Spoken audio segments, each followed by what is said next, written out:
Welcome into the latest edition of the Spot Track podcast. Brandon Kravitz here, along with the money man, Mike Ginnitti. The integration you didn't know you needed is live. SpotTrack.com just got even better for our sports bettors out there. SpotTrack visitors can now see the Bettor Edge community lines and interact with upcoming action directly as you check out the latest news, contracts, and happenings in the sports world. But it gets even better. Sign up for the first time. You get $20 on the house. Just use the promo code SpotTrack at sign up. That's bettoredge.com or on their mobile app. Pretty cool stuff. I was checking that out, doing some click throughs there, and it's a nice feature as you guys continue to progress the site. Yeah, the coolest thing about it is, well, I mean, you're linked up with content you're looking for. So if you're looking to bet this Pacers Thunders game tonight, and you happen to be looking at the financials of those two teams, well, there's a juicy finals bet sitting right there for you from Bettor Edge on our site, and you can make that bet without having to leave SpotTrack. So I think that's the best part for both worlds here. It's quick, it's easy, and you're still getting the content you came for originally, which was the SpotTrack financials. So it's win-win, I think. Just to go out and hammer it, make some bets. Absolutely. I've been using Bettor Edge for years. You get much better lines. The juice is significantly decreased because there's no book that needs to get their hold, and that's something to consider there. It is the Paul George NBA Finals, after all, that sits in front of us. Pretty wild how connected he is to the success of these two final squads. I did some digging on this today, and it is just remarkable how much I don't know, does he get like a free courtside seat for this, just given his involvement here? I think he's busy podcasting, isn't he? I think he's back to it. So he's our competition right now. We've got to keep his name out of our mouths, I think. Perhaps in a moment, but let me give you the details on this. The Pacers sent Paul George to the Thunder in exchange for Victor Oladipo and Domantas Sabonis. They then turned Sabonis into Tyrese Halliburton with the deal that they made with the Sacramento Kings. The Kings thought that they had a logjam in the backcourt with De'Aaron Fox and Tyrese Halliburton. Now they have neither of them. The Thunder turned Paul George into Shai Gilgeous-Alexander, several draft picks for which they are still cashing in on, but one of those turned into fellow All-Star Jalen Williams. So as we look at this in hindsight, what is the lesson learned here for smaller market teams? Because when you look at this, these are pretty aggressive moves. Paul George was take how you feel about him in his current state, put that to the side. He was one of the best players in the NBA in his prime. For teams in middle of America to be moving a guy like this in order to get better is or even bringing him in, because that was the initial attempts for OKC before they sent him packing. Pretty aggressive moves from these teams. Yeah, I think what we've learned here is that the Pirates should trade Paul Skeens, right? Is that not the logical takeaway? Exactly that's where I was going with this. I twisted a little too far. All right. Look, Paul George has helped many programs out on the court and off the court, and there's just no question about that. But I will say this: we're zeroing in on him specifically because of these two teams. And by the way, you can zoom out to had the Lakers gotten him and all sorts of fun stuff, which have been unpacked, by bigger shows here over the course of the last couple of weeks here. But this is the NBA in a nutshell. This is it. I mean, nobody sits on their hands too long with any superstar. Heck, LeBron James has moved 4 times, right? I mean, that's all we need to know. Patrick Mahomes is never moving, never. He is staying in Kansas City for life, and they will make certain of that. So it is the antithesis of the NBA, which is you are here to be here today and to be traded tomorrow, because both of those things hold extreme value to a franchise, big or small, right? So the Oklahoma City Thunder and the Pacers acting like big teams is just what you have to do, right? You have to take, and maybe the Lakers get these players for longer because they can afford it, because they can go over the apron. We're seeing that with Boston a little bit, right? The bigger cities can afford to maybe stretch this out more. But in terms of the short term, I'm getting 1 or 2 great years out of these superstar players, and then I'm going to have to turn them into groups of players to match salaries plus draft picks and start the process all over again. what they've earned by this, and I think you hit the nail on the head, is they've earned the clout of showing the rest of the league that they are willing to do this, and not just, here and there, right? Not the Miami Marlins, if I had to give a bad example, whereas every 10 years we're going to put our chips in and then rip it right down the next season. That doesn't gain you any respect across the league in terms of free agency and things like that. They've earned respect by taking big swings, positively and negatively, win and loss, and now they're certainly bearing the fruit of a couple of really nice moves that do indeed stem from Paul George somehow. And I think that for me, the lesson learned, and I look at the Oklahoma City side, is they took a big swing in adding Paul George in order, and the attempt was to win a championship with him as one of their star players. Then when they swung out of that, they landed where they are right now. And I think that to me, that's the lesson, is that a lot of small market teams are afraid to make that move because, well, what if that guy doesn't spend the rest of his career here? That's not the way to think about this. If it doesn't work, you can pivot out of it. The pivot out after making the swing to bring him in, to me, is the lesson in all of this that every small market team should try and replicate. It's really I feel like this part of it isn't discussed enough because it's the most important part with sports business these days. The Clippers had a very aggressive timeline, right? They were putting everything they had into right now, today, and maybe one more season. And that's why Paul George meant that much more to them than SGA did, who just needed 18 to 24 more months to become the SGA we now know him to be. And OKC had all the time in the world.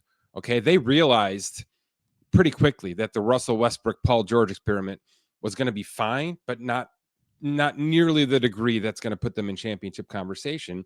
And when that's the case, and by the way, we're going to talk about the Knicks, I'm sure, they just figured that out too, in a much more aggressive manner, that they were great, but not championship great. And once OKC knows that, or Indiana knows that, these smaller market teams, everything's on the table. Everybody's tradable. Every move becomes possible. And they were certainly willing to let SGA grow up in their system a little bit, whereas the Clippers simply weren't. That's where small market teams can win, is go find somebody like Dallas, right, who is looking to win immediately within the second, and send them somebody who, isn't going to be in your 4-year plans, but is certainly in their 4-month plan. And they can win those trades. And these two teams won trades because they had that mindset in mind. Yeah, post-draft scouting perhaps is a really important quality for these teams. Just because you didn't get the guy in the draft doesn't mean that you can't go get him from a team that has that accelerated timeline. Interesting points to bring up. Okay, before I transition to baseball, you mentioned the New York Knicks. Yeah. They fired Tom Thibodeau, and who knows what direction they're going in from here. A highly aggressive move from another aggressive franchise. What do you think of their decision to move off of the most successful head coach they've had since Jeff Van Gundy?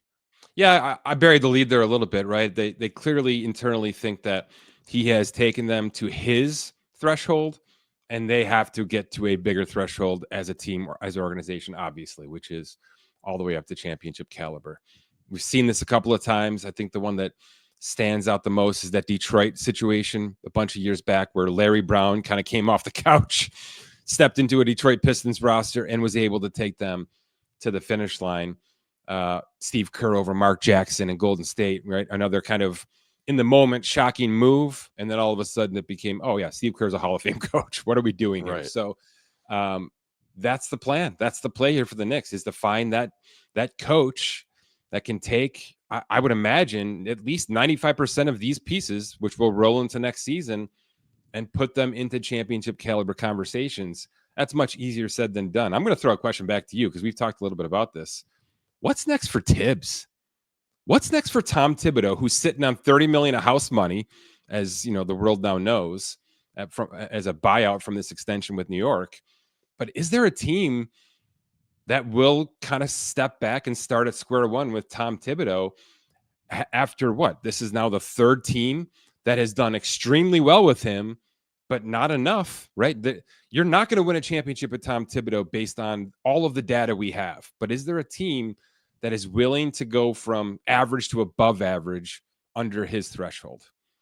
It's a shame that that the Memphis Grizzlies already upgraded their interim coach, Isola, I think is how you pronounce his last name, but he would have been perfect for the Memphis Grizzlies. They need to get a whole lot more serious in order to get over that hump, and he's as serious as they get. I think he could really straighten out Ja Morant, and if he can't do it, then nobody can, but they've already made their decision.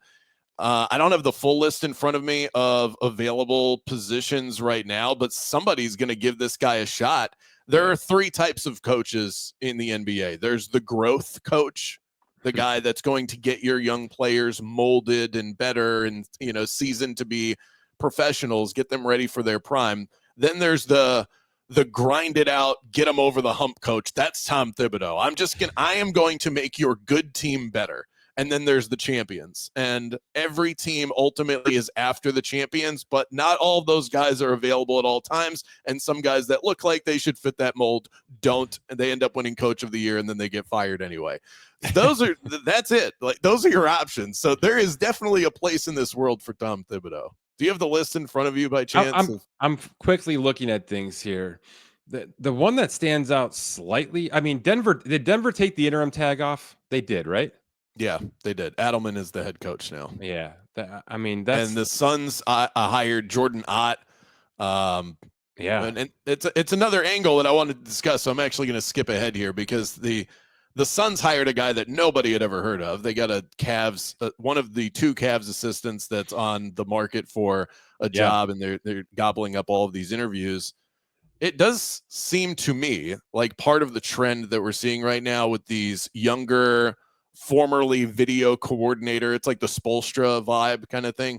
Yeah, some of this has to be financially driven, because when you go after the Thibodeaus, the Doc Rivers, these guys come with a price tag because they've been around the block for a while and they have resumes. Are the guys that don't have NBA coaching resumes, is part of the reason they're getting hired is because you can hire them on a discount. If you're going to move off of your head coach within a couple of years anyway, why not hire the Otts and the Adelmans of the world? Yeah, there's a bunch of factors here. We're seeing this in most of the sports, the trend to younger.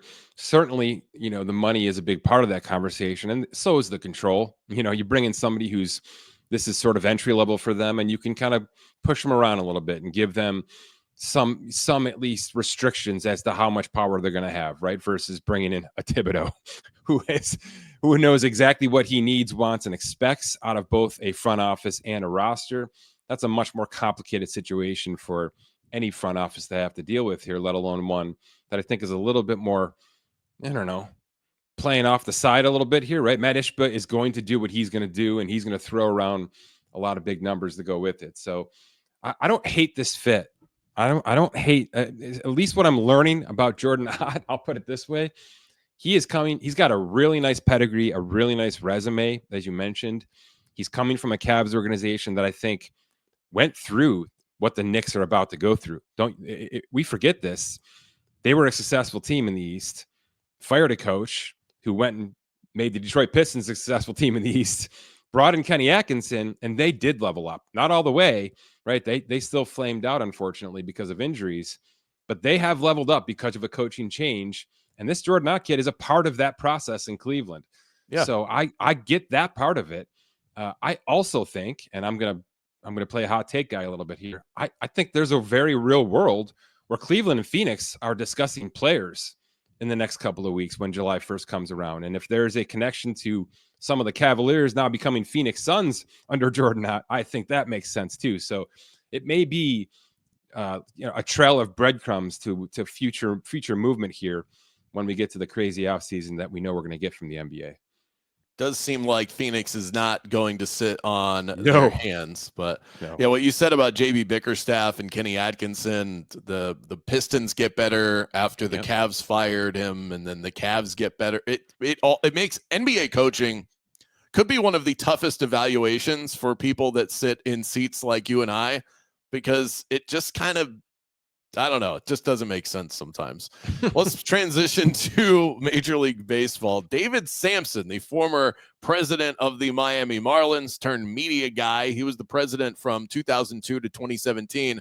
called Jac Caglianone's call-up, quote, the most irresponsible move I've seen in quite a long time. Sampson was citing the fact that the Royals could have waited another 2 weeks and saved themselves a year of arbitration eligibility. So I know you have a take on this. What's the logic here from Kansas City, and do you agree with their decision? First of all, somebody formerly attached to the Miami Marlins telling other organizations how to handle their business, especially when it comes to being cheap, right? And putting one over on their young players who make less than $800,000. That's the most Marlins thing I've ever heard in my life. So let's just get not exactly a credible source making this claim. Let's put it that way. Kansas City, look, they're not the Marlins, and they haven't been for quite some time. In fact, I still have PTSD from the 2016 Marlins beating up on my Mets in the World Series, an organization that went from 0 to 100 in about 18 months. They do have the ability to do that. They are in the process, it appears, of ramping up for a situation just like that about 10 years later. And they have been intelligent in terms of drafting some international prospects and taking really nice bundled free agent swings, right? So they are not looking for Juan Soto. They are looking for 4 players that can add up to $100 million contracts every offseason for the past 3 off seasons. They have been doing the work. They have been spending dollars rationally.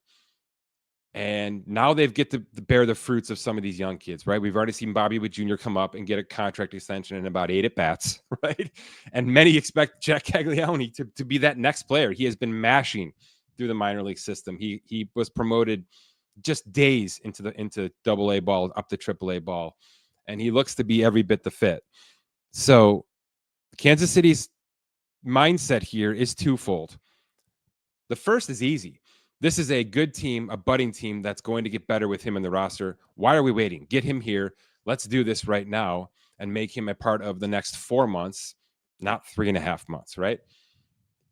The other part of it is optics. And I know this sounds like such a terrible take, but it matters. And it matters more today than it has ever mattered ever because of us, because of the 9 million podcasts and the 40 billion X accounts that talk about this stuff constantly, left and right, up and down, right? When teams crunch players out of an incentive late in the season, right? That could pay a guy $50,000 if he has 2 more at bats. This happens. The Brewers got absolutely crushed for this 6 months ago, last September, when they did stuff like this and they DFA'd players because they were coming up on plate appearance counts. It matters. And bringing up Caglianone 12 or 11, 13 days before the service time threshold would have gone in their favor matters to them, right? The 2 weeks early that they did this is now something they can hang their hat on versus having to deal with the PR for the next calendar year. It also gives him time to come up here and win AL Rookie of the Year, which would have given him the full year of service time anyway and made all of this a moot point. So they're basically just saying, look, this guy's too damn good to stay down. We're going to look better by bringing him up before that service time threshold because there will be way more people saying, why did you do it this way versus the few people stepping up attached to probably organizations that love doing this saying, I can't believe you did this. You're making us all look like fools, right? And that's what this is. Owners want the ability to continue to do this, and the Kansas City Royals just made it a little less hard to do it because they decided to be the good guy, not the bad guy here. And baseball needs a lot more good guys going forward. Boy, it's a shame you don't have a strong take on this. Yeah, right. Is this not becoming the new norm across Major League Baseball where teams are opting to not manipulate service availability? It's definitely getting there, right? It's the majority of organizations, especially with top first round picks. Look, there's plenty of mid-round guys who are maybes, right? And by the way, the CBA still allows them to do this. So if there's a question with a player, then give yourself the extra half year of service time. Do it. You know what I mean? When there's a reason to do it, do it. There's just been no reason. This guy has given you every reason not to do it, right? Paul Skeens made the Pirates camp out of year 1 in February. There was absolutely no reason. When the numbers are so glaring that sending this player down to the minor leagues or keeping him in the minor leagues is actually going to be negative press for you, you just have to say no at that point, right? Because there's too much, and I'm air quoting, press, right? That can crush you on a big level, to the point of where it can actually hurt your franchise and keep people from showing up to your ballpark. So yeah, it's becoming the majority, and the fans are the ones that are getting us there, unfortunately, which is a good reason. One of the things I geek out most over at spottrack.com is when you get way out in front of something. And you've done that again, predicting notable NFL summer extension candidates. Yeah. The article found right now at the website, a couple of quarterbacks on there, Lamar Jackson, Baker Mayfield, James Cook, who's in a bit of a contract battle with Buffalo. Kyron Williams is in there as well. He would be an obvious one, but he's got injury concerns. Terry McLaurin, Drake London, Garrett Wilson, Cortland Sutton at wide receiver. Which of these names do you think could potentially beat that 2026 offseason extension and maybe even get it prior to that? Yeah, I've got 23 names here, and for the most part, I'm predicting that they do get an offseason extension, just because we do have plenty of time. There's plenty of reason to go earlier than later, as we've seen with a bunch of teams in the past. I think the name that I'll focus on here is TJ Watt. He's kind of the edge rusher that hasn't gotten too much attention outside of the Pittsburgh market, because Trey Hendrickson is, a really juicy story and still could be traded at some point. And Micah Parsons and Dallas, of course, are always going to be top billing. And now Aiden Hutchinson, seemingly healthy, back with Detroit, was playing at a $40 million level and now appears ready for that $40 million contract. So there's a lot of juice in the edge defender world, but Watt might be the biggest story, because Pittsburgh is in flux, clearly, still have not figured out a way left or right on Aaron Rodgers or the quarterback position. A lot of the roster is depleted or kind of in a holding pattern right now. Not many people love the draft they just had. Mike Tomlin has to be squarely on the hot seat at this point in time. And 30-year-old TJ Watt is on an expiring contract and should be, at minimum, asking for a 2 to 3 year guarantee of $35 million per year plus. So there's a lot of competing situations happening here, but all signs point to, and I believe negotiations are well within reason here, all signs point to Watt getting $100 million guaranteed over the next couple of weeks here. So that's going to be a bit of an eye roll situation, depending on how this Pittsburgh team kind of holds serve in 2025. But that may be one of those things where you're paying just because of the name and the legacy. But man, the roster to construction process does not call for TJ Watt to get this extension going forward. Well, which is crazy to say, because he's just so valuable to that team, and he's such a stealer too. But is there a dance that's going to go on? Because I'm looking at those edge defenders, and we got a couple of guys that could be market resetters. And then if you're the next guy, then you get to reset the reset. Aiden Hutchinson, TJ Watt, Micah Parsons are the three names that stand out. All three of those guys, to me, are worthy of being market setters. I think Watt and Hendrickson kind of land in the old guy room a little bit more, right? Which by the way is like $35 million a year for a couple years guaranteed.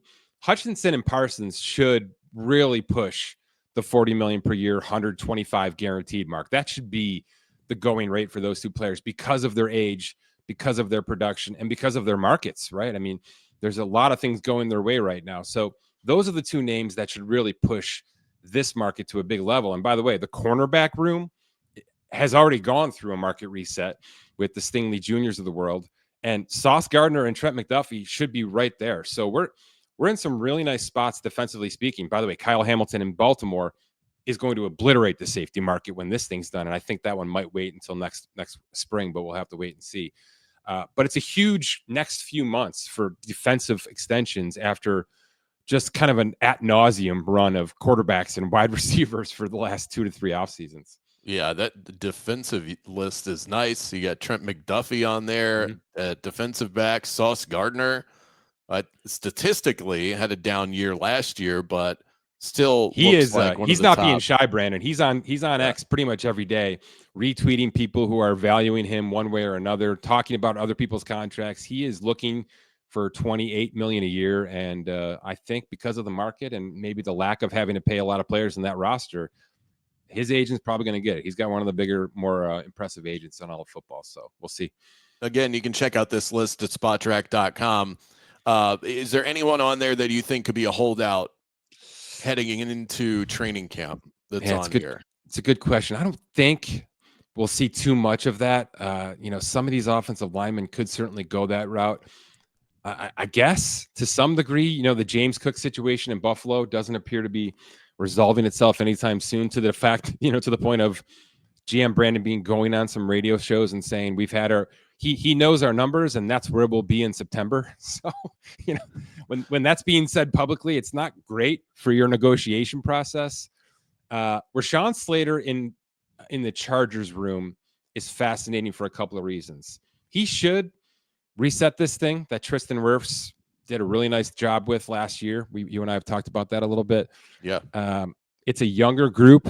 The Herbert contract is somewhat gaudy, but there's a lot of rookie talent on that roster.